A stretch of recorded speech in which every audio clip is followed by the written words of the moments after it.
because then I'm like, I know what they're doing. I know what they're doing. Well, I'll tell you what. We are live over on YouTube, so we're going to kick this show off in 3, 2.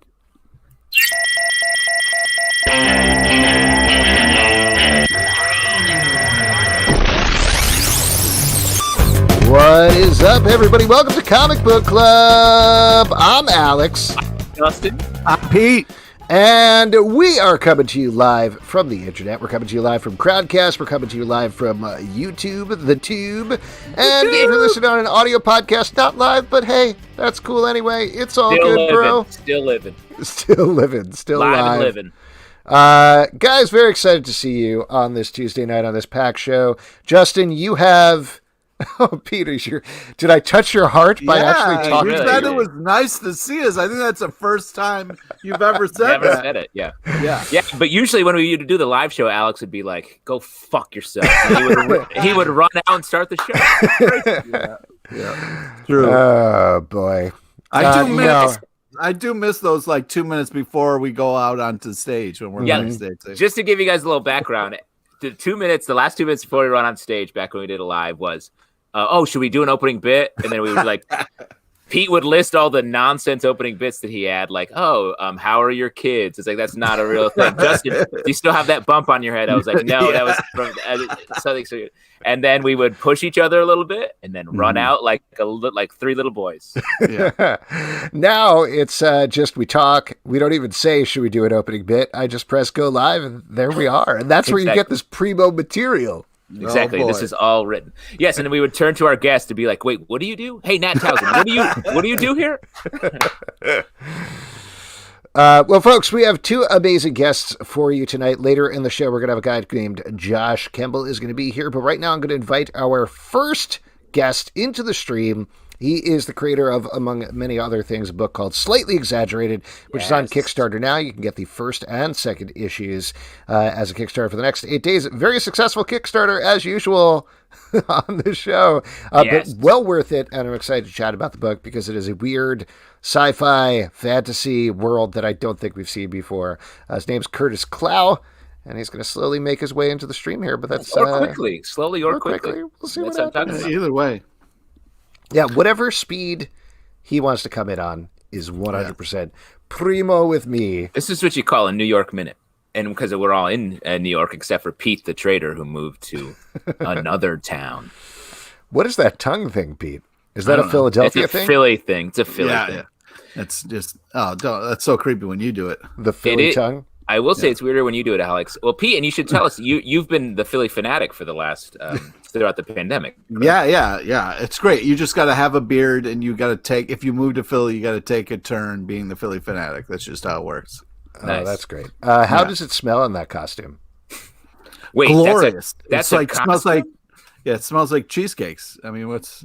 Cheesecakes? Cheesecakes. The famous Philly cheesecake.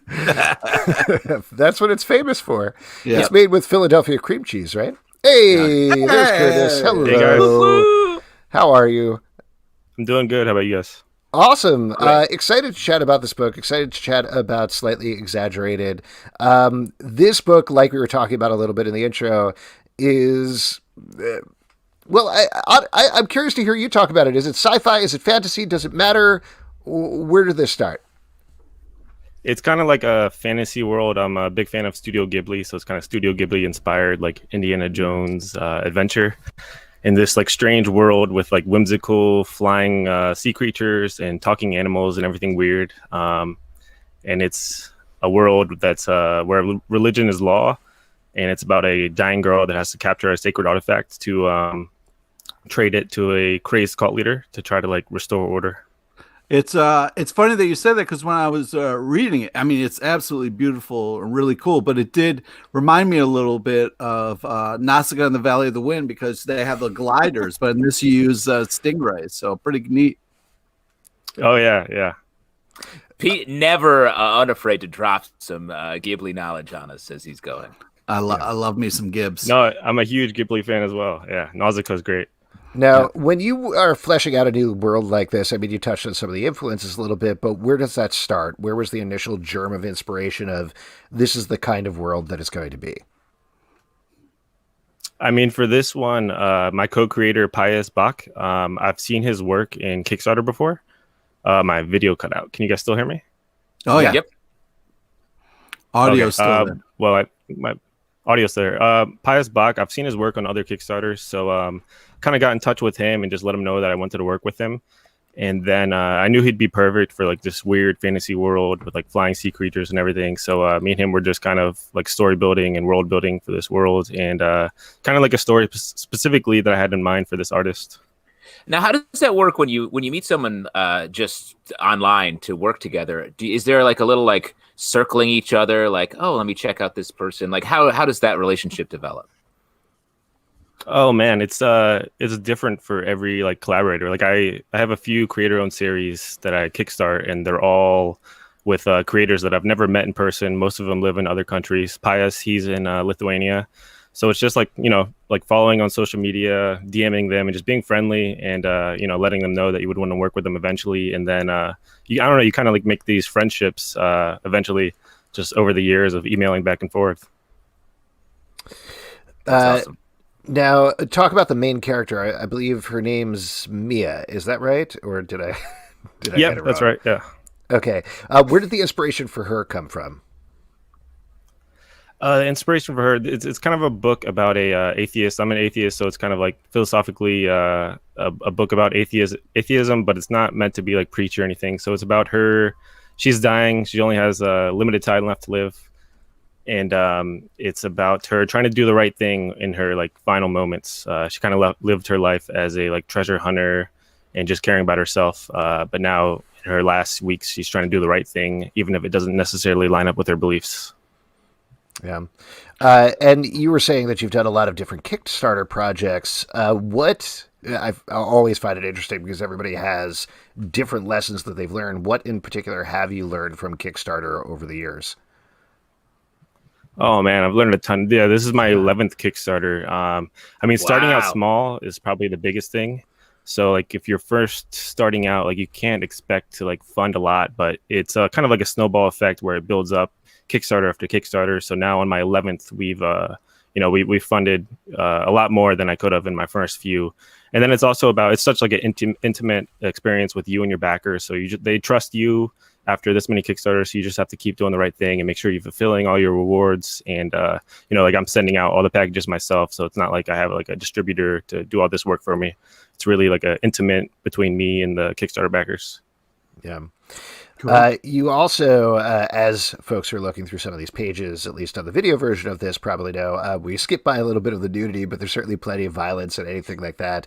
Is that potentially one of the advantages of doing Kickstarters? You don't necessarily have content requirements in the same way that you would from a mainstream publisher? Yeah, I mean, you don't have any like anything holding you back. Like whatever story you want to tell with violence or anything you want, like you can tell it. Like I've hired editors myself to kind of help me edit my work just because I want it to be the best that I can make it. But like you don't have any, there's no one holding you back. Yeah, you got to control the means. That's why we started podcasting nude, so that we could really be the people we wanted to be. Yeah, for little now that we're on video, story you want to tell. Exactly. Yeah. Our Stack podcast always nude. Nobody, you may not know. Well, we roll that out separately. For the live one, we all put on shirts, but yeah, only shirts. Only shirts. Now, since you are publishing yourself at the same time, there's got to be, I think, a little bit of limitations there in terms of what you're doing. Is there? I'm sorry if I'm not familiar. Have you worked with any mainstream publishers before? And in that case, what is difference for you in the experience with working for a mainstream publisher versus distributing yourself? Oh man. So I've only self-published as of now, but all three of my creator-owned Kickstarter series have been picked up by publishers. I have one called The Wild Cosmos that's been picked up by Scout Comics. And then my other two, Beastlands and Slightly Exaggerated, it hasn't been announced yet, but we'll have a trade release with the publisher.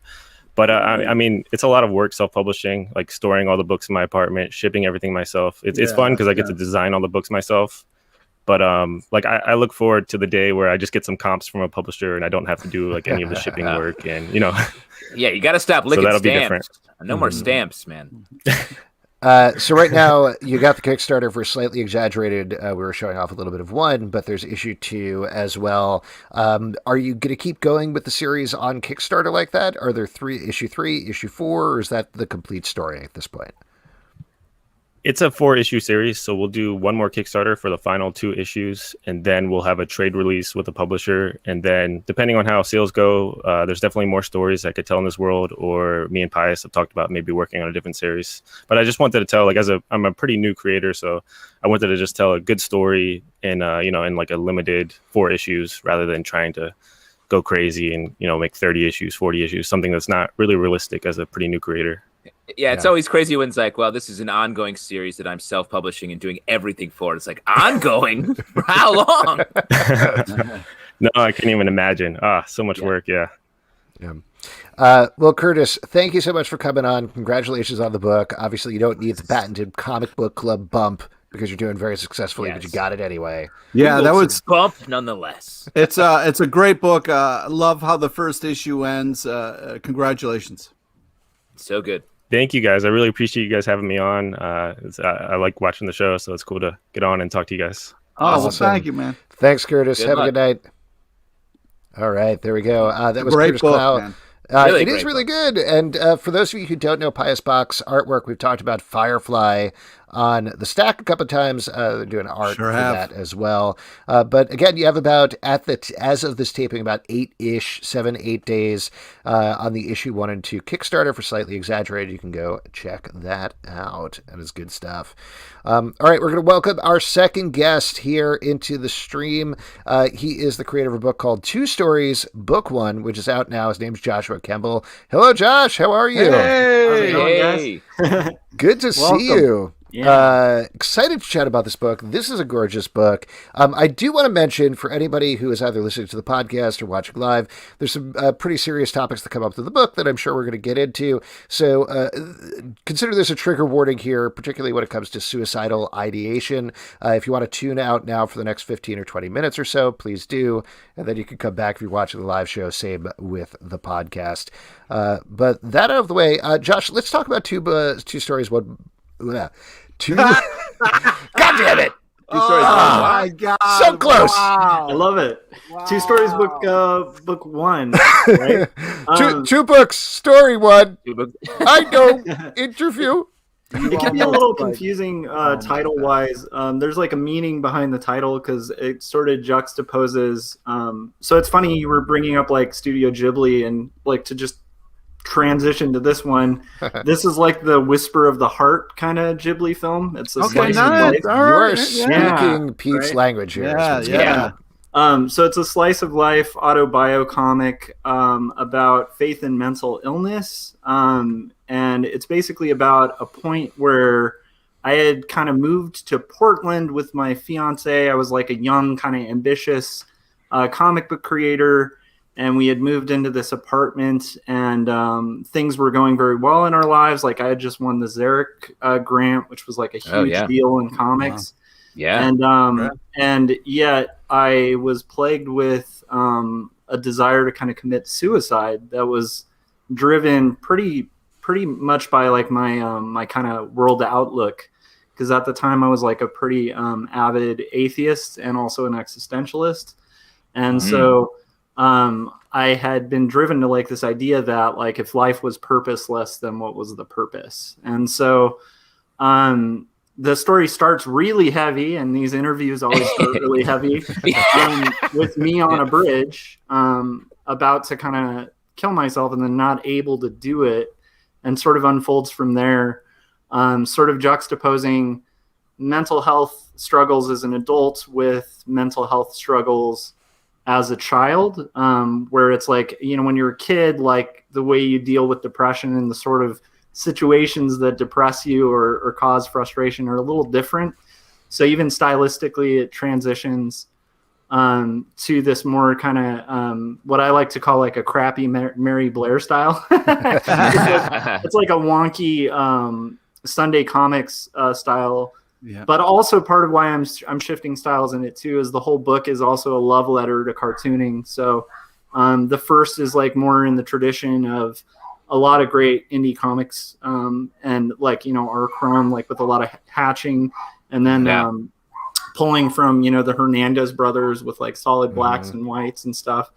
And then kind of transitioning to more of an old school cartooning style for these sequences that deal with childhood, and sort of juxtaposing the two stories. But it's basically an exploration of questions of faith, mental illness, depravity, and then ultimately, as book 2 will reveal, it gets a little bit into redemption. So there's a pretty clear story arc to the book. It's got like you know, like each chapter is titled based on the actual sequence in the hero's journey kind of story arc, like very transparently. So it starts off and it's saying it's the stakes, and it kind of goes from there. But I felt like it was an important comic to kind of bring out there, because it's one of those scenarios where like I feel like one of the hardest things when you're a person who like suffers from depression, and it also goes into like my wife, who at the time was my fiance, who struggled pretty heavily with panic disorder. And these are really common disorders for like adults. And one of the most frustrating things when you're going through sort of scenarios like, you know, suicidal ideation or struggling with depressive thoughts, or panic or anxiety, is like the lack of people talking about it. Like it's sort of one of those things, if you're at a bar with friends, you know, and you're like, hey, I've been thinking about this thing, you know, like, people quickly change the topic. And I think it's important for people who are going through that kind of thing to know that they're not alone, and that there are ways to kind of cope with those sort of struggles. And for people to tell like very honest like stories about those things, because I do remember when I was going through that, and I still personally suffer from depression, not to that extent. I've found ways to cope and stuff. And I think that's pretty common for like artists and comedians, like anybody who's doing entertainment. But it's like no idea what you're talking about. Sorry. Totally fine in my basement by myself right now. But it's one of those things where I think it's important for people to like kind of destigmatize the topic and really talk about it very openly, because I think it can provide comfort for people who've gone through it or are in the thick of it, to not feel like alienated or like what they're experiencing is like crazy. And it's a topic that I want to see comics. Like I really strongly believe in the idea of like autobiographical comics and like literary comics. And some of my favorite comics are those, like, you know, like Berlin by Jason Lutz. And like, there's some heavy hitters out there, like doing some really brilliant work in comics. And I'm trying to play in that sandbox. I don't know how effectively I'm doing it. No, it's to talk about that for a second. I do think comics, the way, especially at the beginning of this book, the way that you sort of tell the story, and it really feels, the visual representation really feels like his mind is racing, jumping through all these different like styles and sort of like tactical breakdowns of what he's thinking. Like it really hits home so mumuch harder with the visual representation. Yeah, and I think there's something cool about comics in that sense, where like, you know, like, and this is what I loved about like our Crumbs work, like kind of growing up, that like drew me to like a lot of indies, was the idea that like when you read it, even if you didn't want to hang out with the guy, you know, because it's like, I think the best memoir is usually pretty like no holds barred about like the flaws of the person as well. So you're not, you know, like the worst autobio I read is usually like, I'm a superhero and everybody picks on me and this is my story. I think like if you're writing autobio, you have to be pretty honest about like the character traits that like people wouldn't like about you. But the cool thing about that is when it's done well, it's like it feels like reading. You're almost like let into like reading a journal or something of someone, and there's a very like intimate thing with comics, and I think the visual where it kind of pulls you in, and the textual like can really have a deep connection with the reader that like you can't have with like just a literary, but like just a book or a film. Like there's something about that process. I completely agree. I mean, when I was a kid, kind of growing up, comics really spoke to me and helped me out. And I got to say, like using the black and white medium the way you do, and the way it just like transforms as the book goes on, and then comes back to what it started, is really impressive and kind of really flexes.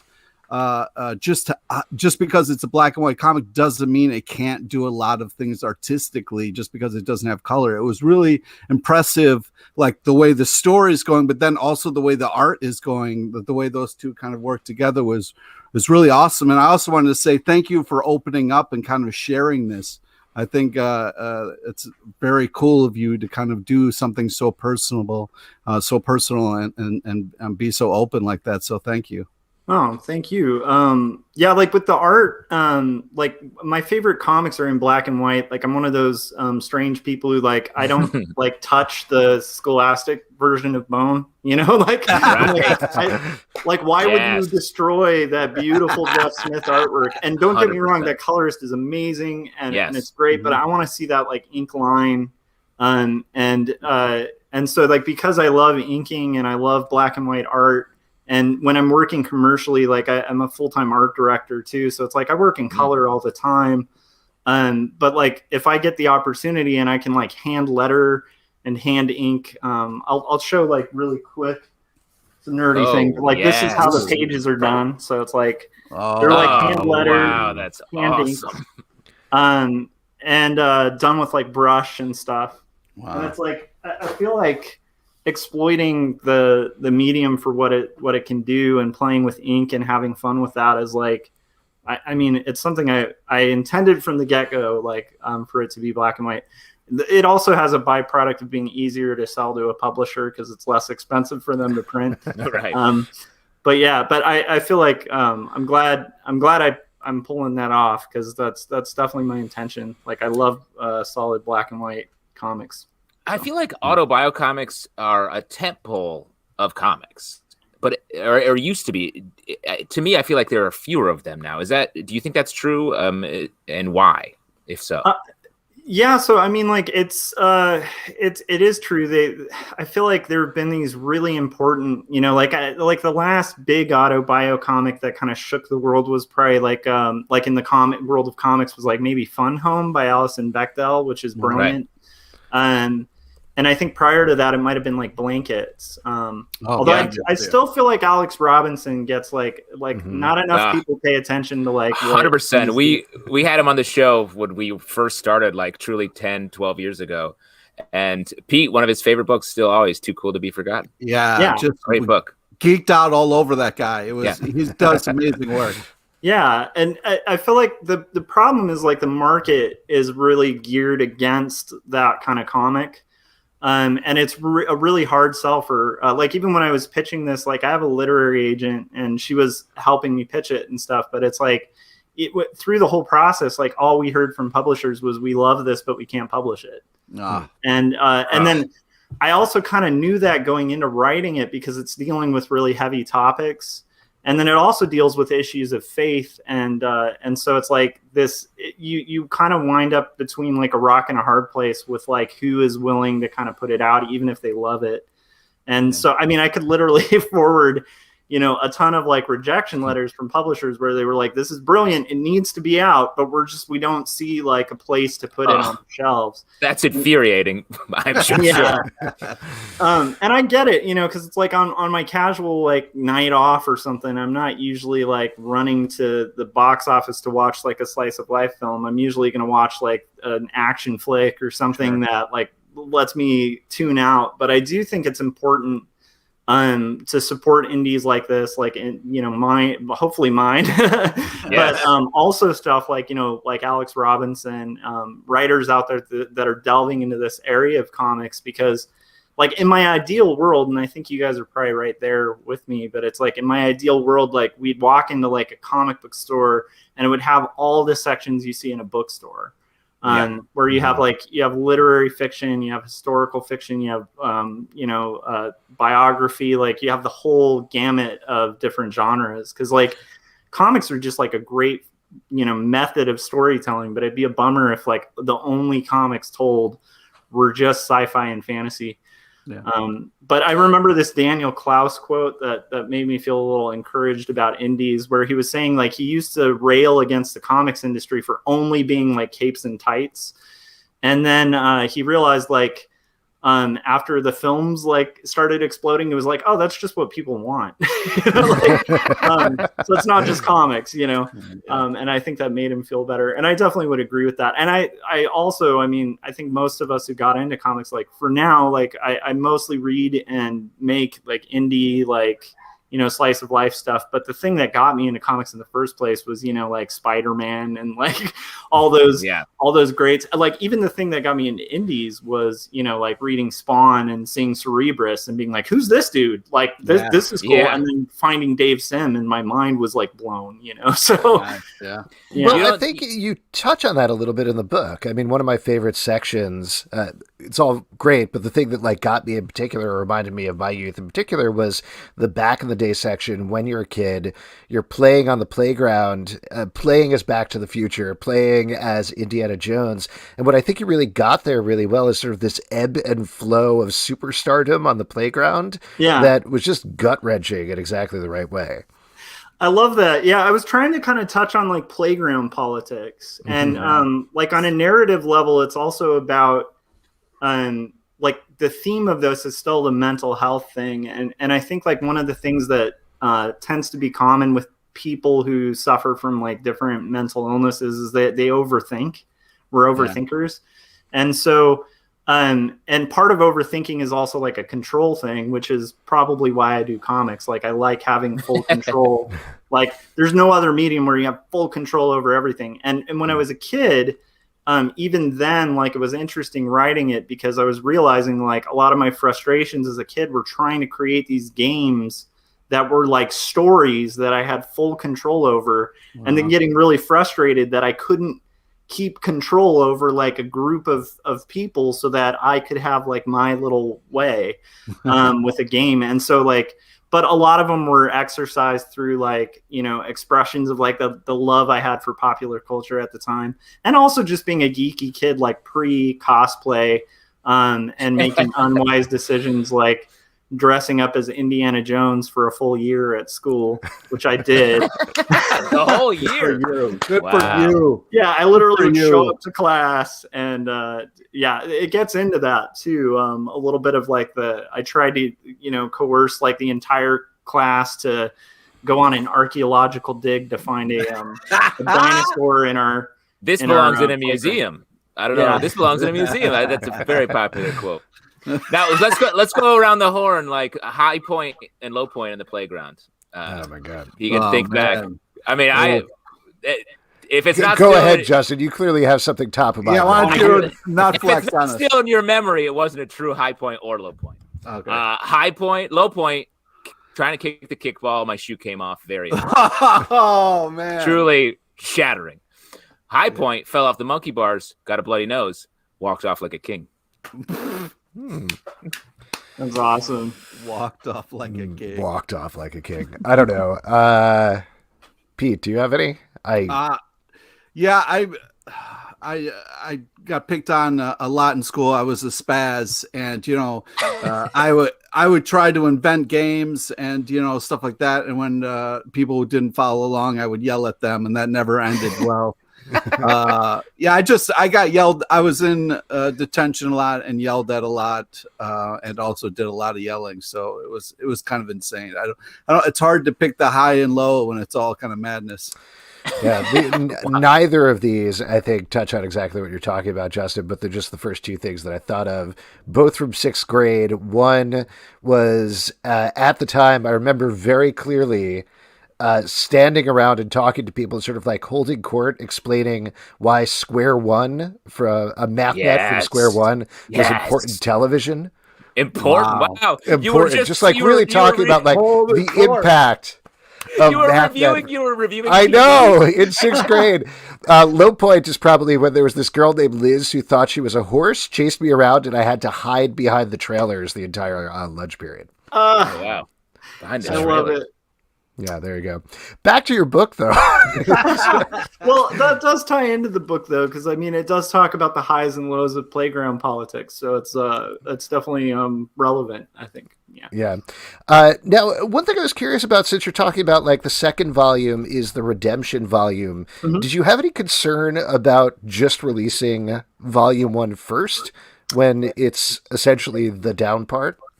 I did. I overrode them by like a few things. Like there's definitely when you're talking about suicide, like in the way that I'm talking about it in the book, you want to be really careful, right? Because like people can kind of mimic, and so I definitely was very conscientious in like the way that I presented it. And then there's even, at the end, like of course, like links to the suicide hotline. And sort of like a little afterword that will hopefully guide people in the right direction.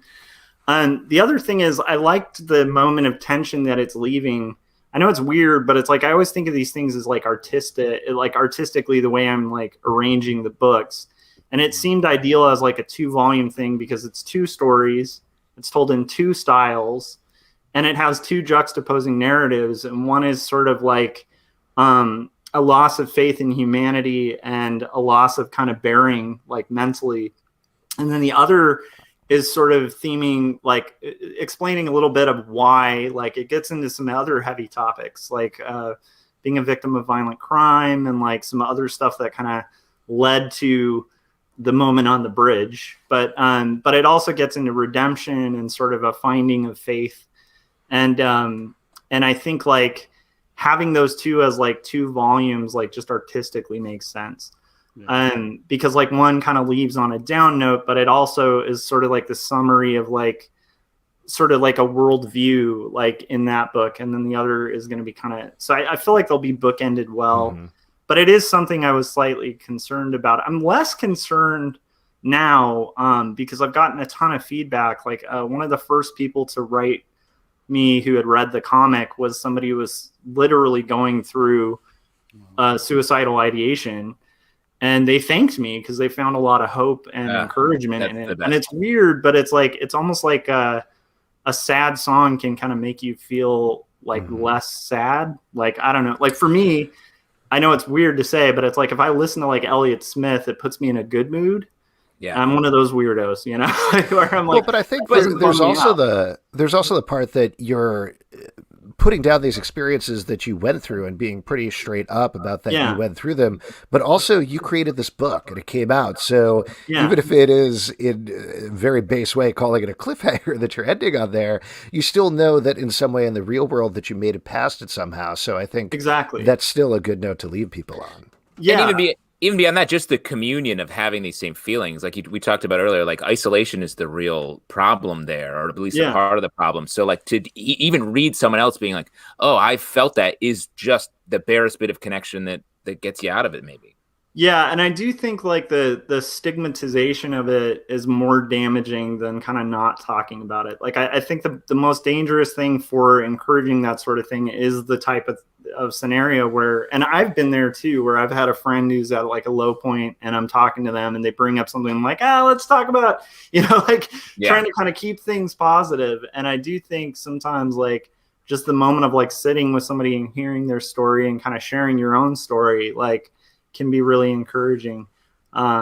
I am excited about getting to the second volume though for that, because I do think it's nice to like and it's funny because like even the second volume is a lot heavier in certain points because it gets into like some pretty like violent things and it's pretty brutal, like, and the way I'm even structuring it is like a 9-panel grid where a lot of it is just going to be like just constant punches in the face to the reader, which is weird as a writer to kind of be structuring, but it's all to kind of gear towards like hopefully a really fulfilling kind of conclusion. But I will say like I mean, like I think also just having the author section in the back where you find out like I have a kid, like like I mean a decade later, like I have a son, I have a wife, like I'm so thankful I didn't make that fateful decision at the beginning of that's some people do. And it's kind of unfortunate. And I think that's why it's important to talk about, because it's unfortunate to me that like there are people who like within, maybe 10 seconds make a decision that they can't take back. And like, honestly, like a decade later, they're going to look at like, it was an alien person, like not them, right. It's an interesting experience writing and talking about it. But I do think it's an important one. I don't know if that 100%. I'm sorry, I tend to be long-winded too. No, it's truly like it means a lot to hear this. We had a situation in my family very recently that this really speaks to me about. So like just hearing you talk about it is just so informative. Awesome. So you have the first volume just came out. What's the timeline, generally speaking, for the second volume at this point? So the first one, like, it's the thing that's weird is because I'm a full-time art director and then I do freelance graphic design and illustration. I've done that for like, over 15 years. And the first book probably took about 5 years to make, because it's like my work time is literally like, especially when I had my son, like wrapping it up, it was like, 9:00 p.m. I punch in, and then like 3 in the morning I punch out. Exhausting. Just hearing you say it is exhausting. Yeah. So it took about 5 years for the first. I think it's going to take a lot less. I'm reworking my working process for the second book, although it'll still be hand lettered and hand inked and still to the same quality. But I'm just batching the process a little more. So I had the first book, I had the story arc written out, and then I was doing like the writing, like a chapter at a time, like kind of meeting that arc, and then I'd make the art. And I'm not doing that anymore. So now I have like the full script worked out. Now I'm doing like thumbnails and roughs, like which I live stream on my YouTube channel too. Oh, awesome! Awesome. Yeah, and then and that's fun too, because it just ends up being a way to like hang out with other artists or people while you're working. Because I'm going to be up at like 2 a.m. anyway. But so that I'm like, I have about 110 of the pages, like rough pencils and thumbnails done, of like what will be about 124, whatever signatures of 8 I can end up resolving it in, or signatures of 4.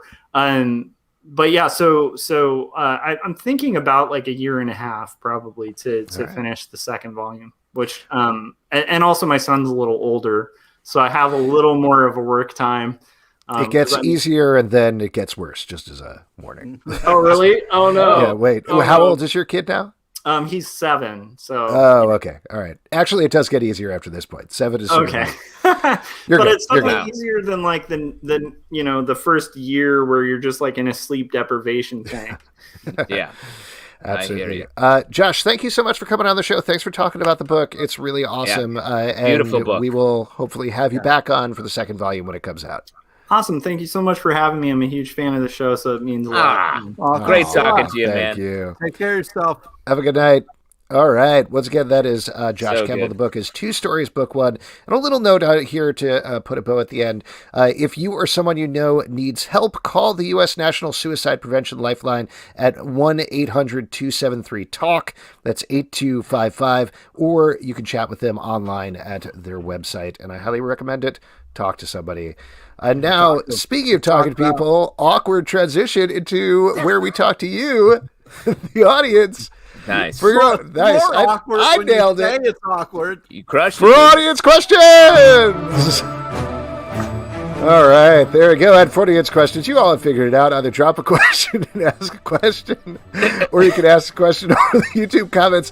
Man, I'm looking at these comments actually over on Crowdcast, and everybody loved that. Yeah, What I I have just a did, question, they loved Alex. it. I have a question, Alex, just real quick Yeah. to kick us off. Are you cool? Are you all right? Are you cool with it? You're a couple rectangles over from me. So What are you drinking there, Zalps? Oh, great question. Justin's going to love this one. I'm drinking a Flying Dog Cream Team Cookies and Cream Milk Stout. Let me say that sounds gross, and it has a gross name to finish it off. Oh man. Yeah, it has like a little bit of a cookies and cream, like an Oreo cream finish to it. Oh, good. That's really good. What's the middle like? in the beginning. The beginning tastes a little. It's like a chocolate stout with a little bit of a cream finish. It's very good. Wow. Taking Justin. Pete silently offering his drink. The crisp, very good. Yeah, Justin had that on. I figure I'll give it a try. You know, Justin knows beers. That's right. Justin knows beers. That's why Justin is drinking a little Miller High Life, which that finish is like the bar, your favorite dive, the floor of your favorite dive bar at 4:10 a.m., which is right where I want to be right now. Give me into a dive bar, baby. I want to play some beers. I want to play pool on a table where there's only 6 balls for some reason. Great question. All right, here we go. Go to some questions here from First Hand Up Guy. Have you ever had such a strong emotional reaction to a comic book that you talked about it in therapy? No judgment. I absolutely have done this. Wow. This show is my therapy, so I do that constantly every week. I'm trying to think of... I mean, the emotional responses I have, I feel like, are right in the moment. And I guess I haven't had a reaction to a comic where I've been like stuck on it, if that makes sense. Where I'm I need to get it out there. Astute comment from an observer. You all need to get in therapy. Interesting. Yeah. Does anyone know this commenter anyone know this? Someone named Liwana? Does anyone know who this person is? I mean, to be perfectly honest, I don't go to therapy. I probably should, but I think you are right, Justin, that like if I have an emotional reaction to a comic, I work it out on the show with you guys. 100%. That's why I'm paying you $60 an hour. Yeah, that's true. That's why we always sat on a couch at the People's Improv Theater. Exactly. Because Pete and I were on the couch. Alex is in a chair playing therapist, telling us what's wrong with our feelings. Well, Pete, I think your opinion on the Punisher goes back to your mother. No, what I like about this idea is that there is something about seeing something that can either stick with you or hopefully you talk to somebody and kind of get to the bottom of why does this bother me? Like, why is this kind of stuck in my head or what's behind this? And I think that's the important thing about like talking stuff out. I'm trying to find a therapist that will take me. It's not easy, but you know, I think you know, it's one of those things where like to explore this idea of like what about this is kind of triggering me, or what about this is kind of setting me off, is something cool to kind of look into and get to the bottom of, because there's a reason. You're saying, Pete, that 14 years of us making fun of you for the things that you get upset about hasn't been helping? Yeah. I think you need a therapist to talk about what happens here. Or you need to read comic books as therapy to talk about what happens here. Oh, my God. Oof. Are you crying? No, I crying? Did you just throw up on the floor? What happened there? Yeah, I just spilled some beer in my face there. Oh, very cool. I've been drinking. It's not tears. It's just beer in my face. The first step is getting that beer off your face, all right? Okay. And then you can move on from there. Let's move over to a question here from YouTube. Eddie C says, are you guys watching WandaVision? Theories, opinions? Are we watching WandaVision? Eddie, my friend, we do a podcast every week called Marvel Vision. Take it easy. Don't slam the person. No, I'm not. This is a great question. I love the tee up. We do doing a podcast called Marvel Vision that is in the Comic Book Club feed on the YouTube channel in its own feed, where we talk about WandaVision. Wake up way too early. It wrecks me all weekend. Surely. Like, cannot recover. Man, but we're going to be doing the same thing. I got to sleep in last time. It was such a nicer week, and it was. Oh my God, Jesus! But we're going to be doing the same thing with Falcon and the Winter Soldier as well, going forward as well as. Yeah, we are. We've talked about this. And Loki down the road and all of that good stuff. But let's talk about it. WandaVision theories, opinions. How are you feeling halfway through the week away before the final episode? What's your take on the show so far? Well, I mean, I think we're going to get a big, I still think we're going to get a big cameo. I think we're going to get, I think we're not going to get a big revelation like the Fantastic Four, Reed Richards stuff, but I do think we're going to get a cameo that's specifically targeted towards setting up the Doctor Strange movie, whether that's Mephisto, like we all want. Fuck you. Do you think maybe the cameo to set up the Doctor Strange movie might be Doctor Strange? Interesting. Smart enough to work. That would be a good Easter egg. You'd be like, "Ooh, I wonder if he's going to show up in Doctor Strange 2." I'm hoping for the last episode we kind of get the showdown where we get all the good guys lined up on one side and all the bad guys on the other, and kind of like face off and kind of figure out who's who. I'm sick of Who's this. that? Is that fighting Wanda? and the shadow stuff. Let's get all out there so we can figure out what's going on. The thing that I am most nervous and excited about with this finale is to see how they bring it together. And of course, I want to see that MCU big battle thing, but how are they going to say it, the emotional themes? How are they going to bring it back? Like, we talked about this a little bit on the podcast, but are they going to do a thing where they tear through the different eras of sitcom and it just sort of falls through there? Like, so, even while they're fighting, like, will there be a way to mix all of that together in a satisfying way where it satisfies the people that got into the show who said, I never liked anything MCU, but I love what they're doing here. And then also the people who've watched MCU and are like, yeah, give me those slam bang fights. So I think they're going to do it. I'm cautiously optimistic, but that's the thing that kind of makes me nervous and excited about the finale right now. Yeah, I mean, they're going to go big. Like, they've spent the last 2 episodes doing so much, 3 episodes really doing so much setup that I think it is going to be, it's Marvel. Like, I think they're going to just bash everything apart in an exciting way. Yeah. I love the comments here where it's like, stop talking about mental health, now time for WandaVision. Yes, you're absolutely right. I think that's more of a criticism of our short conversation about mental health. Oh, sure. Also, I mean, Wanda is going through something. So I think that's also what the comments about. Like, the show is also kind of about mental health and Wanda kind of, breaking a little bit and maybe, So I haven't really picked up on that, but I guess I'll think about it a little bit. Thanks, Pete. You should talk to somebody, guy. It seems like you need to talk to somebody. I don't know what you're talking about. Yay. Going back to YouTube over here, Scott Carpenter, thank you for the tip. And who are some comic book related people that you want to have as guests that haven't been on the show yet? Oh my God. Ooh, good question. We've had 14 years of shows. Yeah. Do we want to count, this is a very silly thing, but do we want to count Comic-Con interviews? Sure, yeah. Yes. Yeah, I think so. Okay. We can count that too, because the first one that came to mind, like, we've never had Grant Morrison or Mark Miller on the show. Talked to Grant But Morrison. we've talked to them. Exactly. Yeah. I would love to get Neil Gaiman. That would be amazing to be able to can't handle it. Yeah. Can't handle it. Yeah, you talked to Neil Gaiman. You interviewed Neil Gaiman. I interviewed Neil Gaiman, and Alex watched from the side and was like, "You jackass! I can see the hearts coming off your head every time you looked him in the eyes." I was like, "Listen, sometimes in my head, I think about your reaction interviewing Neil Gaiman and what it was like at your wedding, and there's just no comparison." Wow, cool it, dude. Oh man, I'm gonna be in couples therapy faster than regular therapy. Yeah, Josh actually says the one.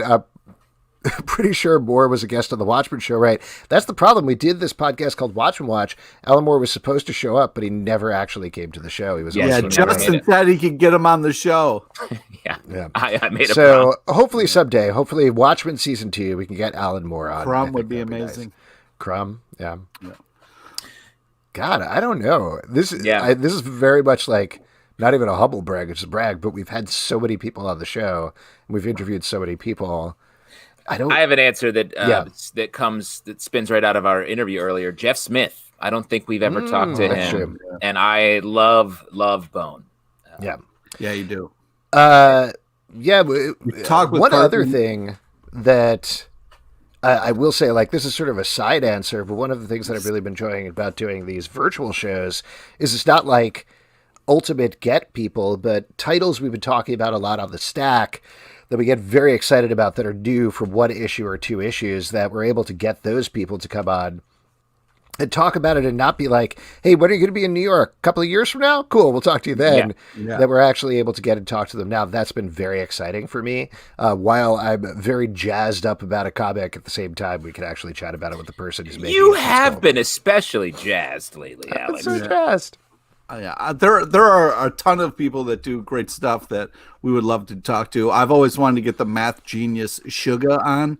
That would be unbelievable. He did a book where there's like all these different outcomes possible, like has all these tabs on it. And also he did that, what's it called? Book Hunter, which is one of my favorite. Yeah, you love that one. Yeah. All right. Question here from Jay Citizen. If I give Pete my Paramount Plus password, Will you guys do a Star Trek podcast? Whoa! Wow. I'm gonna say no. Well, let me throw this out there. I don't have a hard answer here. What are your Trek bona fides, you two? Are you guys Trekkies, or what's the deal? I mean, I hate to say this out loud, but I've just seen the Star Trek movies. I haven't really. Oh, that's such a weird. That's such a weird way in. Only the movies, even the Next Generation movies. No, not. I'm talking about the more recent ones. Just the J.J. Abrams ones. Yeah, Jesus, get out of The here. only one you've seen is Star Trek Beyond. Yeah. Perfect. What about you, Alex? Every movie several times, all of the series. I've written incessantly about them. I've been to the set of Star Trek Discovery.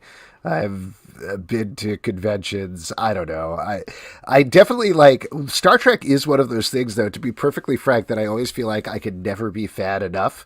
I was on a couple of years ago, I was guesting on some podcast to talk about Star Trek, and I was like, I don't know, I'm more of a casual fan. And they were like, you're not a fucking casual fan, asshole. And I was like, I know, but I always feel like that. Because even like at work, when I'm writing about an episode of Star Trek Discovery, I get terrified of getting any detail wrong because there's such a long history. And I'll write other recaps and I'll be like, yeah, okay, I got this in my brain. That's fine. I'll just check the cast list on IMDb to make sure I got the spellings right. But whenever I'm writing about Star Trek, invariably I have like 30 tabs open in my browser because I'm like, all right, were the Tribbles at the same time as this? And this, how does that tie into the Temporal War on Enterprise? Ugh. So... Well, I also think people who are fans of other stuff in addition to Star Trek, it feels like you're less of a fan because they're those people that are just fully siloed into Star Trek. Yeah. But I'm a Next Generation guy. I rewatch Next Generation every couple of years. It's so fucking good. And yeah, great comment here from Eduardo. I think someone who has never seen Star Trek might know more about it than someone who has only seen the Abrams movies. Legit. That's legit. That's fair. But the answer is no, I don't think we do a Star Trek podcast, mainly for the reason I'm saying of like, it's such a deep dive that you can't be like, yeah, I'm going to casually watch Strange New Worlds or Lower Decks and do a podcast about that. You just got to go deep on it or not at all. Yeah. I don't know. We got a Ghibli question, probably for you, Pete, over here on the tube from Nelson Martinez. On the Ghibli theme, I love Princess Mononoke today, and it's my favorite so far.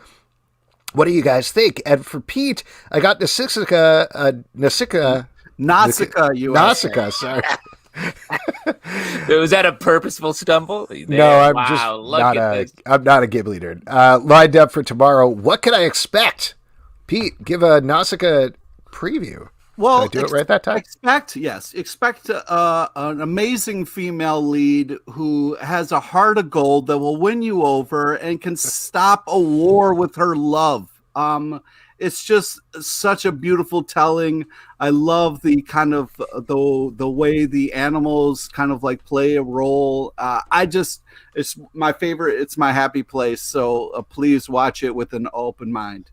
I love hearing Pete talk about something that he loves that isn't poisoned by like a Punisher continuity thing. Not me, not us. But like Mephisto hasn't ruined Nausicaa yet. I mean, he'll pop up obviously. But like, yeah, it's a pure love, and I love seeing Pete in love. Question here from Hollywood Homer on Crowdcast. Can we get a 3-part weekly series of the wives, girlfriends, partners of Comic Book Club hosts interviews extravaganza? Whoa. Oh, God. How would that even go? I don't know. I mean, we joked one time about having our significant others either on or host it, and I think that would be fun. They should just do it without us. Yeah. That'd be nice. Take a break for once. Yeah. Have them do the work. Yeah. I could be blowing up the comments being like, hey. I mean, I got to give shouts to Luana, who's like, is at the show a lot in the comments hanging out. I feel like my wife doesn't know about this anymore. Hey, your wife used to go all the time. She would be at shows. 100%. Yeah, but somebody's got to watch while you're here. Somebody's got to watch the kids. You know, I mean, make sure that nobody's. You could be you could be in the comments upstairs. You know what I'm talking about? Like, weigh in, ask a question. Here we got a gimme for you, Justin, from the YouTube comics. Jace the Archer says, thoughts on the big Avatar The Last Airbender universe news. It's being headed by the OG creators. Wait, what? Pete, you don't know about this. Okay, so this was part of Paramount Plus's big, ludicrously long launch thing that they did where they talked about all the new shows that they're putting on Paramount Plus, all the old stuff that's going to be on there, etc. And sort of side but connected to the announcement is that Nickelodeon is bringing back Brian and Michael, the creators of Avatar and Korra, who were very unhappy with the live action movie, left the live action Netflix thing, and are starting their own Avatar studios as part of Nickelodeon. They're going to be creating shorts, new animated series, feature-length movies, all for everywhere, basically. Nickelodeon, Paramount Plus, probably Netflix, wherever, maybe the theater. Great. We'll see. So, Justin, over to you. What do you think about this news? So excited. Is there any other reaction? Wildly pumped to see them get to have like a free hand to take the story. I mean, the jump from Avatar to Korra was such an expansive. It opened up the world. It had so many different creative executions of what sort of the Avatar world would be like after some time had gone by. I can't imagine all the ideas they've saved up in the years since Korra finished. I'm very excited to hear where they take it. What's your number one if you could have just one series or the first series you want to see out of it? Oh man, I thought you were going to ask a different question. That's hard. Wait, Pete, what question did you think I was going to ask? I thought you were going to say which character would you be in the last episode, and I was just. What's your answer? Well, I mean it's tough, but I got to go with Appa. Interesting. Appa, you want to be ridden by everyone? Well, Appa's just a giant, beautiful soul that all he does is help and give, and Appa's just you can't do any of that without Appa. None of that happens without 100%. Appa's Lost Days, is that the episode that is just the beautiful one? Emmy. Pete, I hate to tell you, when they took Appa, I was I was so mad. I couldn't sleep. I couldn't sleep. I hate to tell you, Pete, you may dream of being Appa, but you are Toph all day, air day. Yeah, that's true. Yeah, Toph is glorious. Wait, so what series would you want to see? Justin, do you have a pitch? Legit, I just want to see the next iteration after Korra. Where does the world go? I want to see Korra in that series older. I want to do the same thing they did with Korra again and just see where that takes us. I got a pitch for you More guys. Korra. Here's what I'd like to see. Here's what I think would be cool. Same way, kind of like piggybacking off of what you're saying, Justin, where one of the things that I really liked about Korra is they jumped so far ahead technologically that we got a very new, very different view of the world while still connecting back to Avatar The Last Airbender. I want to see them go even further and have a series called The Last Avatar. And so it's somebody where the world, technologically, everything has completely moved on. They don't need the Avatar anymore. Wait, that's your pitch? You want to see a world where we don't need the Avatar? Well, where I'm saying, like, that'd be awesome. Hold on. The Avatar idiot is obviously part of it. Jesus Christ. Ugh. How's it feel when someone pushes your button? That's all real bad. Yeah. But no, my point is that, like, I think one of the things that was so cool about Korra is you had all these things where they had cars suddenly, like, and they had ways of storing up the energy, and they didn't need the benders quite as much. So what do you do if you're the Avatar and it seems like the world doesn't need you until it does? I think that would be cool. We get into internet comment bending and other new forms of bending. Actually. And Alex, what's your character? Pete gave us Appa when what he really meant was Toph. Oh, cabbage salesman, I think. Oh, wow. Yeah, dude, he has a rough life. You sure? Way to be real. More cabbages. Oh, that poor. That's such a great running bit. Justin, who are you? I know who you think you are. Wow, yeah, I want to be Aang, obviously. Oh, really? You're Sokka. That's fair. That's fair. Fucked up. You just called them Sokka, man. No, I'll take it. That's right. I'm stuck in a tiny hole just trying to get my boomerang back. That's very accurate. Oh man. Great. Let's go to another question over here. This is from Kevin. What's a name from comics, character, location, whatever, that you've always pronounced one way only to see an adaptation canonized in a different pronunciation? For example, I don't think a lot of mid-90s Star Wars fans pronounced Coruscant the way Episode 1 later would. I feel like we have a million examples. Yeah, exactly. I mean, very shitty at mispronouncing things. Dark Side. People say Dark Seed. Yeah. Or you've been one of you. I always did that. You said Dark Seed. Yeah, I said Dark Seed until I realized, oh, wait, actually, Dark Side makes more sense. Edward Doty points out Magneto.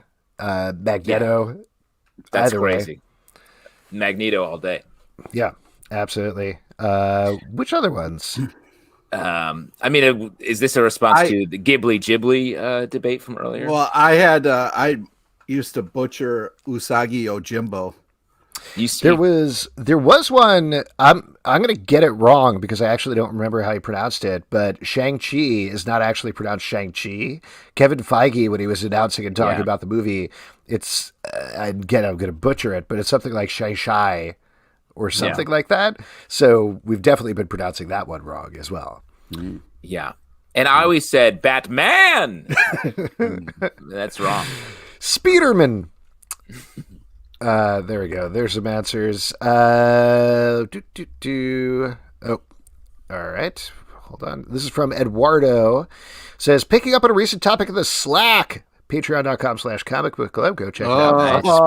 Get it in there. Get it in there. Any thoughts on the role of publishers like Image, Boom, and Dark Horse in the current comic landscape? Do you miss Vertigo or other defunct imprints?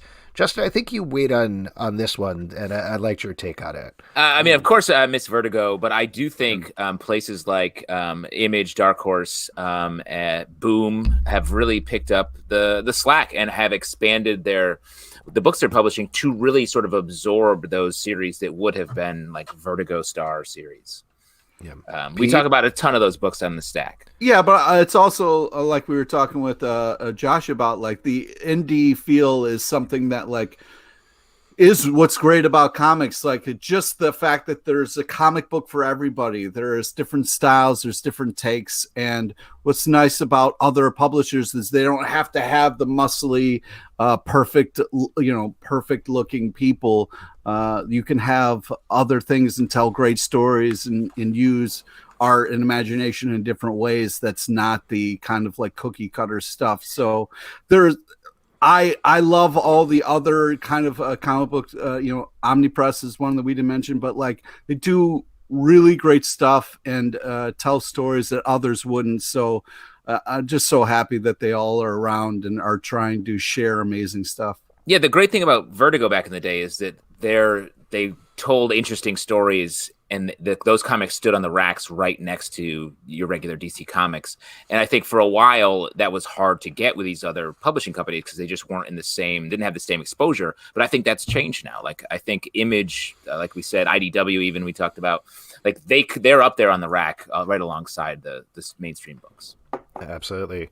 Justin, question for you. Over on YouTube from Easy Reader. Justin, did you get your tooth fixed? Great question. Yes. So it broke. It got it fixed.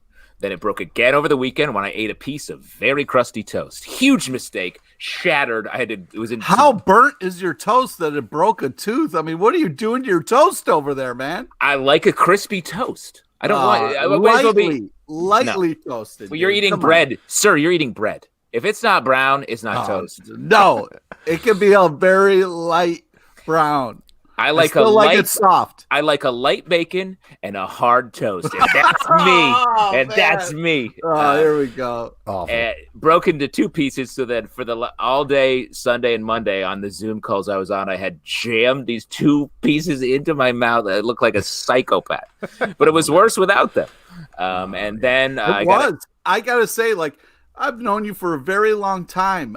When you had the little bit missing in your tooth, it was hard to. You didn't respect. Yeah, I did. I did. You don't respect. I wasn't hearing what you were saying. I thought you were a loser. Yeah, it was just. Pete, literally, you hit it well, Pete. But you would look at me and be like, What's with this guy? For those of you who don't know, I broke a crown a couple weeks ago, and I've been slowly. The full crown comes in next week, so this is still a fake, and it could break at any moment. So, Oh wow, exciting! Puts keep a lot of drinking tension. liquids, bro. Keep it a liquid diet. We got a question here from Nick Grayson. Favorite safety film you can watch that makes you feel good? Also, always impressed by Alex's cold reading. What about a box of biscuits, a box of mixed biscuits, and a biscuit mixer? What? What just happened? Nick was trying to trip me up. He did a little bit by saying, what about a box of biscuits, a box of mixed biscuits? Oh, See, that's the part. That's the part that got me. Yeah. And it got you again. A box of biscuits, a box of mixed biscuits. See, that part's hard. Wow. And you're classically trained. I was trying. Whiskey but favorite safety film you can watch that always makes you feel good? I mean, Tommy Boy, obviously. You got Ghostbusters. One that I just went back to recently, Big Trouble in Little China. I mean, there's it doesn't hold up as well, but it's still good in certain ways. The Trouble's not as big, or is China too small? Well, what was funny was it took this time around to realize the reason he calls himself the Pork Chop Express is because he has pigs in the truck. I didn't realize that. I just thought it was a fun nickname he had for himself. Definitely. We all know what you're talking about. I guess I would say mine is Joe versus the Volcano. Oh, yeah. That's your go-to. Yeah. Or the movie Bottle Rocket, Wes Anderson. Oh, really? Just a point of order. Kevin is saying what you mean about safety film, and that's if like the sex is getting a little too nasty, you put on the entire film, and then when the film is over, they stop. Yeah. What? You're like, whoa! I'm gonna put on Armageddon, and when you get to the end of Armageddon, please stop. Great movie. Great movie. I mean, also watching that will stop any sex from I don't know when it gets to that Animal Crackers thing. Oh, so erotic when Ben Affleck is Would like, you stop? can I put this cracker down your pants? Oh my god, man! you guys are just the worst. Wow, this is true. What's your safety film? Oh, you. What's said my your safety film? Yeah. I don't tend to rewatch things. I think like I brought. Oh, okay, Mr. Big Brain. Whoa, bullshit. That's bullshit, and you know it. What do I rewatch, Pete? I don't know. Maybe a movie you went to go see on your birthday. Oh, Labyrinth. Yeah, Labyrinth. Sure. Labyrinth, Princess Bride, all the Star Wars movies. There you go. Open up and tell us the truth. No! Wow, Pete, with a killer. I'm paying you for this time. Yeah. Jesus H. I'm from Cornell. I don't rewatch things. It's all right here in my giant, expensive brain. Oh my god, Pete, literally on fire right now. I think the therapy is doing good. You're coming up swinging. Question here from First Hand Up Guy. If I give you guys my DVDs, will you do a Lost podcast? It's a fun theme. A Lost podcast? Yeah. I'll tell you what, podcast. that we don't need them. Oh, look at this guy. I got it right here. Wow. There we go. All the DVDs are in there. You open up the top. See?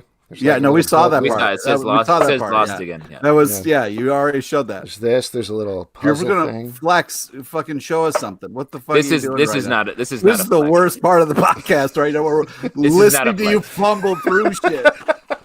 No, it's too difficult. It's just like Lost. This mystery box is too difficult to open.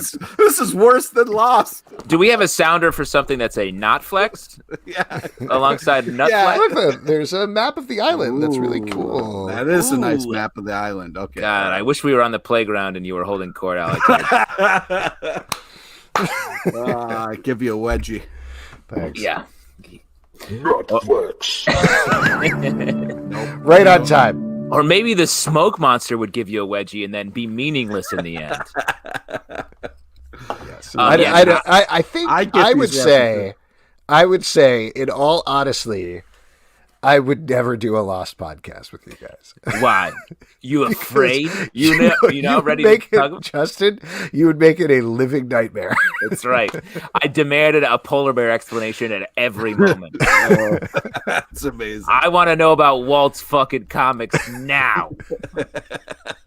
And yes, I have that reference right here because it still doesn't make sense and they left us hanging. Agent Jada wants to know on YouTube, did you happen to have that Lost box set handy, or was that a plant? No, I actually had that handy. Yeah, there's no Yep, plan. it's very funny that Pete has Nausicaa. You have Lost. Like, What do you got, big guy? Yeah, what do you got? oh, wait. Oh, wow. Miller highlight. Show your sign. Another behind Miller it. highlight. There we go. You got the sign behind it matching it. Come on, man. Yeah, exactly. I guess that's mine. Is you can't really see it's too bright, but the Miller High Life neon sign. That's how much you miss bars. You turn on neon signs in your basement. I made a tiny bar here. If I lived in your neighborhood, I would show up and be like, I see a neon sign. Can I get a beer? Yeah, just slam $5 down on my basement. Yep. All right, let's wrap up. One last question here from Cody Thomas. What's a long-running show that you think still ended too soon? Pete, what's a show that ended too soon? Wow. Well, Pete, I don't want to take Pete's answer because he's going to say Krypton. No. But Nope. Go ahead. What were you going to say, Justin? no, I didn't have an answer. I was just trying to make that joke about Krypton before you said your real answer. I mean, I would say probably Lost would be Oh, my God. my Too answer. soon? That ended too soon? You wanted more? Mm-hmm. Wow. There were still a couple of tattoos on Jack they didn't explain. Yeah. Whoa, there's another hatch. I would like- Whoa. I We would should like- open it. I would like Sopranos to go maybe 5 more minutes. Would have been nice. Oh, ooh, good. Oh, That's a good answer. Also, I would say Captain Bucky O'Hare was cut too short. We didn't have enough of that. yeah, we they need were more. just getting into the mythology. by yeah, then. yeah. man, I don't know. There's not a lot Twin of shows Peaks? that I feel like, they ran 10 seasons and I could have had more seasons of that. You know, there's certainly lots of like 1-season shows or 2-season shows that should have gone farther, but The Society. Let me throw it out there. come on. Alex, back me up. That's my Lost. Oh, Jesus. And I have the box set of Society right here. What? You've got Wow. You got There the we go. alphabet there? And that's it for your audience questions. Now we're going to move to our next section, which is trivia. And for that, Holy shit. I'm going to turn it over to Pete LePage. All right. Papa LePage. All right. This is the part we give back to you, the lovely audience. It's an opportunity to win $25 free in the form of Midtown Comics Online. So if you would like a chance to win $25 free, simply raise your hand in the comments on YouTube or Crowdcast, wherever you are. Just say and hi. Oh, here we go. Cody. Cody wants to do it. let's We do got it. Cody in the house, ready to do some trivia with the star of trivia himself. Well, I don't say it enough that Pete is the star You of do trivia. say it. You say it plenty. And if you No, want to the come for the guest star, you best not miss, because this guy has been doing enough trivia for Hey, how are Hey, you? hey, Cody. How are you? Thanks for coming in the stream. Pete, take it away. All right, great. Welcome. Today's trivia is on topical comic news and a small nod to the legend Bill Withers. All right, so I'm going to read you a question, listen to all 3 possible answers, get all 3 questions right. $25 will be yours. Okay, here we go. Question number 1. What DC character is brought back from the dead in Infinite Frontier number 0? Is it A, Deadman, B, Roy Harper, shout out to Arrow, or is it C, Aisha Tyler? So it's either A, Deadman, or it's B, Roy. I'm going Arrow, B. Yes, Nice. smart. Good call. This is very When topical. in doubt, go that Arrow. that comic came out today. Yeah. Or, oh yeah, this day. Yeah. Okay. Question number 2. What DC character could be dead because of Infinite Frontier number 0? Oh, Is it A, Penguin, B, Bane, or is it C, Matthew Gray Glubber? So it's either A, don't pick it, or it's B. I'm going to go B. nice. Yes, you are correct. Bane could be What- dead. What about Matthew Glubber? Pete, I want to know more information about Glubber. Are you Is he talking related about- to Danny Glover? No, it's a different glove. You Or got the it. Got Robin you. Williams movie Flubber? No, that's I see what you're doing there. All right, here we go. Come on. All right, last one. Chris and Laura Samney are teaming up to write what amazing omnipress comic? Is it A, Jonah and the Unpossible Monsters number 1, B, Samantha is the boss, number 1? Or is it C, Elizabeth Bogish? So it's either A and $25 are yours, or it's B. Let's go A. A is correct. $25 free. Congrats, Cody. Amazing, Cody. Great job. Shoot us an email at comicbookclublive@gmail.com. You're going to get $25 to Midtown Comics to spend however you like. Thank you for coming into the Appreciate stream. it, guys. All right. Have a good night. You too. Great to see you, man. All right. Wait, Pete, I got to know about Glubber and Bobish. Yeah. These made-up names you just said. They're not made up names. Okay. The last 3 are a hint. And of course, it's 2016 hit episode of Criminal Minds, The Sandman. Wow. What? Pete, you've really drifted off the map when it comes to talking about stuff anybody knows about. Here's the thing, okay? Bill Withers, amazing musician. I mean, come on, Grandma's Hands. That was so moving and touching. Sure. But we all know that. Wasn't in movies, but he did make a cameo on television. So go fuck yourself. Great. All right, fair enough. There's a controversy bubbling up here in the comment section as well, I should say. Recent trivia winner Liwana, and I'm pretty sure this is the same Liwana that we've mentioned earlier, and is maybe dating you. She said, "I just realized I never got my $25 for being on trivia recently." As we talked about this before, it takes a little bit to get to you. It takes more than a week. We're sorry, but you're going to get your money. I just point out that she hasn't gotten the money for trivia, but you do seem to have a fancier beer than normal, Pete. Is there some correlation there in any way? How am I getting money? You're the one who has the fucking money, guy. You dole out the money. Don't fucking point this over here. Pete. Going deep, he'll take down this whole podcast if he has to. That's right. He doesn't give a fuck. And I just want to say, Cody's was real happy to be on the live, so thank you, Cody. Yeah, thank you, Cody, for doing it, for putting yourself through Pete making up several names to mention an episode of Criminal Minds. And you guys know who he is. He's Bill Murray's intern from Life Aquatica. He's Nico. What? Glover. That's the actor's name. Stop talking about these.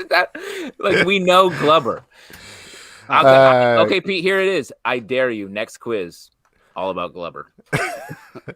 Give us the Glubber triumvirate. All right. Excellent. Very excited to hear all of this. Now, as we all know, tomorrow is New Comic Book Day, unless you're talking about DC Comics. Those are already out. But what are you guys looking forward to, Pete? Well, I'll tell you what. There's a lot of cool stuff coming out. But I was really impressed with Demon Days X-Men #1. Yes. From Marvel Comics, yeah. Justin, what about you? It's a tough call, as usual. Let me buy you some time. I just want to say thank you for saying Marvel Comics, because usually when you say X-Men, people scratch their heads. But it's good that you finished it. We're like, well, you Marvel gave Comics. no other details other than saying Demon Days X-Men #1, so I figured I'd help out a little bit. Oh, well, thank you for that help. Justin, did we dance enough for you to come up with an answer? You guys really danced. That's valuable. Can we snip that last little bit out and release it as a separate podcast? I think the people want to hear it as a standalone. I'm going to give it up for the Swamp Thing #1 from DC Comics, Detective Comics. I really like this reboot. It's shaking it up a little bit. It gets into just a new version of Swamp Thing and feels very much in the same tone as what the Future State book that I like so much.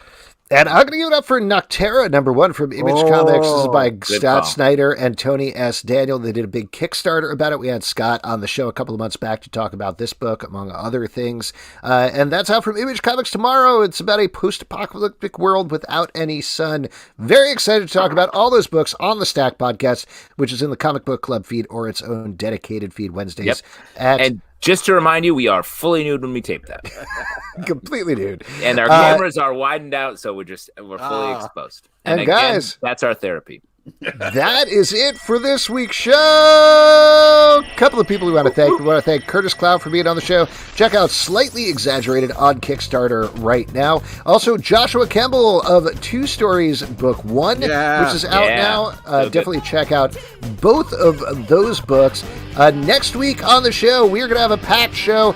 Matt Kint and Warren Simons are going to be here to talk about Bad Ideas ENAC. Also, Ricardo Delgado is going to be here to talk about Dracula of Transylvania. So I hope you're not too scared of that, Pete. Yeah, don't be scared. All right, I might be. Yeah, you don't like Dracula. A couple of things to plug on our end. We have a bunch of other podcasts. Riverdale After Dark, our Riverdale podcast is Wednesdays after that show. Umbrella Academy, our Umbrella Academy podcast. Really dragging that one out. One more episode. Marvel Vision, our Marvel podcast, talking about WandaVision out on Fridays and then going right into Falcon and Winter Soldier 2 weeks after that. American Godcast, our American Gods podcast, is Sunday nights, patreon.com/comic book club to support the show and all the shows we do. iTunes, Android, Spotify, Stitcher, or the app of your choice. On YouTube, Comic Book Club, at Comic Book Live on Twitter, comicbookclublive.com. for this podcast and many more. Until next time, good night. Good night. Shout out to Glover and Bobish. As always, keep prepping, kids. Take care of yourself. Talk to the people. Don't get bottled up.